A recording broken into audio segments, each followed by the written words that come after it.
जात पंचायतीच्या जाचाला कंटाळून एका रिक्षा चालकानं आत्महत्या केल्याची घटना पुण्यात घडली। अरुण किसन नायकू असं या रिक्षा चालकाचं नाव आहे। त्याला आणि त्याच्या कुटुंबाला लिंगायत गवळी समाजाच्या जातीतून बहिष्कृत करण्यात आलं होतं। त्यानंतर जात पंचायतीने त्याला पुन्हा जातीत घ्यायला नकार दिला। वेळोवेळी पाठपुरावा करूनही जात पंचायतीकडून प्रतिसाद मिळाला नाही, तसंच त्रास देणं सुरूच राहिलं।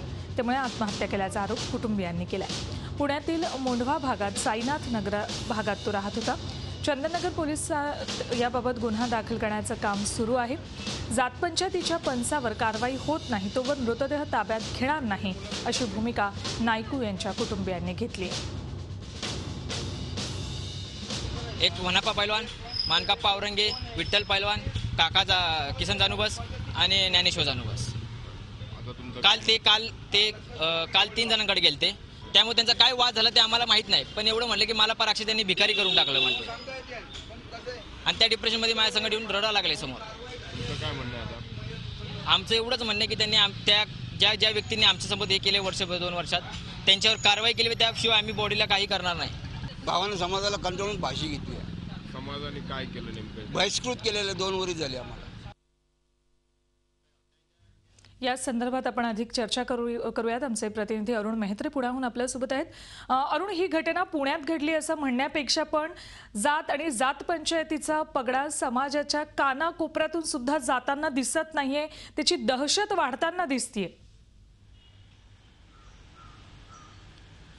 पूर्ण ही घटना अशा पद्धतीची काही पहिलीच घटना नाही। पुण्यामध्ये असू द्यात, नाशिकमध्ये असू द्यात किंवा महाराष्ट्रात सर्वदूर अशा पद्धतीच्या घटना वेळोवेळी घडत आलेल्या आहे। त्यावेळी त्या घटनेची चर्चा होते, कारवाईचा बडगा उगारला जातो, कायद्याची भाषा बोलली जाते, चर्चासत्र होतात, बातम्या होतात। मात्र पुन्हा ही जात पंचायत डोकं वर करते आणि त्याचं उदाहरण हे पुण्यातली घटना म्हणावी लागेल। आत्ता काही वेळापूर्वी आम्ही या मृत व्यक्ती जे आहेत त्यांच्या पत्नीला आणि इतर कुटुंबियांना भेटलो, तर त्यांचं देखील असंच म्हणणं आहे की 2 वर्षांपासून त्यांना जातीच्या बाहेर टाकण्यात आलं होतं। कुठल्या समारंभात, कुठल्याच कार्यक्रमामध्ये त्यांना सहभागी करून घेतलं जात नव्हतं। एक प्रकारे बहिष्कृत जीवन त्यांना जगावं लागत होतं आणि त्यासाठी वेळोवेळी पाठपुरावा केला, दाद मागितली जात पंचायतीकडे, मात्र त्यांनी प्रतिसाद दिला नाही।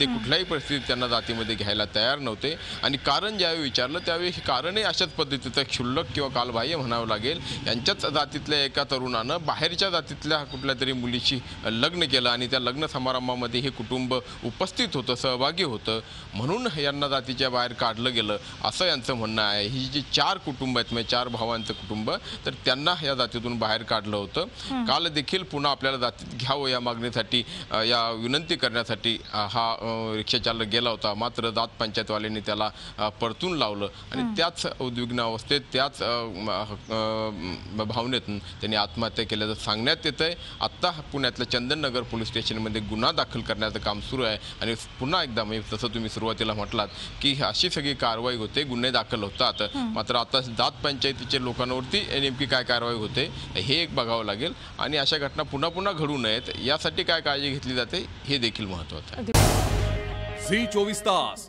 रहा एक पाऊल पुढे।